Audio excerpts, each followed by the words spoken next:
Assalamualaikum warahmatullahi wabarakatuh. Perkenalkan, nama saya Yesika Dwi Elvira dari kelas 1 PKIE. Di sini saya akan mempresentasikan tentang sejarah dan perkembangan studi Islam, klasik, pertengahan, modern, dan kontemporer. Materi yang kali ini akan saya bahas diantaranya yaitu yang pertama ada metode sejarah dalam studi Islam, yang kedua pengertian perkembangan studi Islam, yang ketiga perkembangan studi Islam. Yang pertama, metode sejarah dalam studi Islam. Sejarah Islam adalah peristiwa-peristiwa atau kejadian-kejadian yang sungguh-sungguh terjadi yang seluruhnya berkaitan dengan agama Islam. Adapun kegunaan adanya sejarah dalam studi Islam. A. Mengetahui dan memahami pertumbuhan dan perkembangan pendidikan Islam sejak zaman lahirnya sampai zaman sekarang. B. Mengambil manfaat dari proses pendidikan Islam guna memecahkan problematika pendidikan Islam pada masa kini. C. Memiliki sikap positif terhadap perubahan-perubahan dan pembaharuan-pembaharuan sistem pendidikan Islam. D. Ikut menunjang pembangunan dan pengembangan pendidikan Islam pada zaman era globalisasi sekarang. Yang kedua, pengertian perkembangan studi Islam. Secara etimologi, di dalam KBBI, perkembangan artinya perihal berkembang. Studi menurut KBBI yaitu penelitian ilmiah, kajian, telaahan, dan suatu pendekatan untuk meneliti gejala sosial dengan menganalisis suatu kasus secara mendalam dan utuh.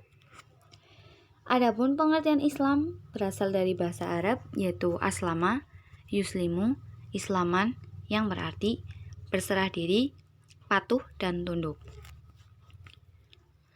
Sedangkan secara terminologi, perkembangan studi Islam merupakan sebagai aktivitas yang bergerak dalam perkembangan studi Islam yang perlu mengetahui secara perkembangan studi Islam untuk memberi arah bagi programnya.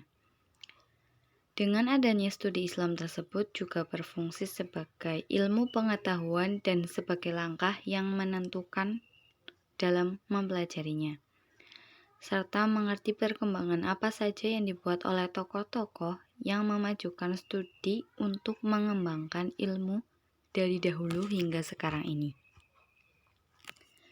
Yang ketiga, perkembangan studi Islam. Yang pertama, periode klasik yang dimulai sejak tahun 650 sampai 1250 Masehi. Periode klasik merupakan periode kejayaan Islam yang dibagi ke dalam dua fase, yaitu fase integrasi tahun 650 sampai 1000 Masehi. Pada fase integrasi, masa ini masa ekspansi, integrasi, dan kemasan Islam.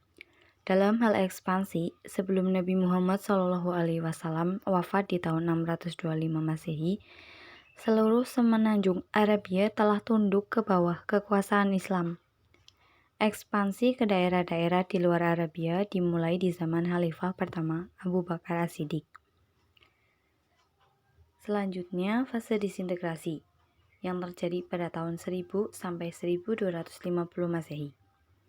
Masa ini dalam bidang politik sebenarnya telah mulai terjadi pada akhir zaman Bani Umayyah, tetapi memuncak di zaman Bani Abbasiyah. Periode kejayaan atau puncak perkembangan pendidikan Islam yang berlangsung sejak permulaan Daulah Abbasiyah sampai dengan jatuhnya Baghdad yang diwarnai oleh berkembangnya ilmu akliyah dan timbulnya madrasah, serta memuncaknya perkembangan kebudayaan Islam. Yang kedua, periode pertengahan yang terjadi pada tahun 1250 sampai 1800 Masehi. Periode pertengahan merupakan periode kemunduran Islam yang dibagi dalam dua fase, yaitu fase kemunduran yang terjadi tahun 1250 sampai 1500 Masehi. Pada fase Pada fase kemunduran ini, didesentralisasikan dan disintegrasi semakin meningkat. Banyak wilayah yang memisahkan diri dari kekuasaan pusat. Yang kedua, fase munculnya ketiga kerajaan besar yang terjadi pada tahun 1500 sampai 1800 Masehi.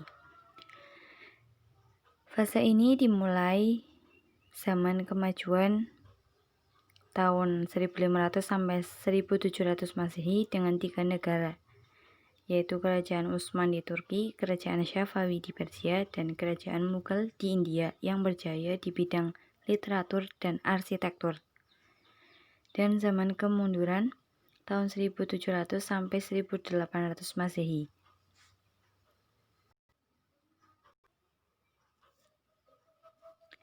Yang ketiga, periode modern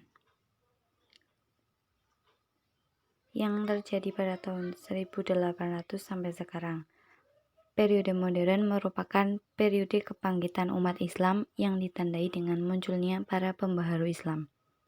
Masa pembaharuan ditandai dengan adanya kesadaran umat Islam terhadap kelemahan dirinya dan adanya dorongan untuk memperoleh kemajuan dalam berbagai bidang, khususnya dalam bidang ilmu pengetahuan dan teknologi.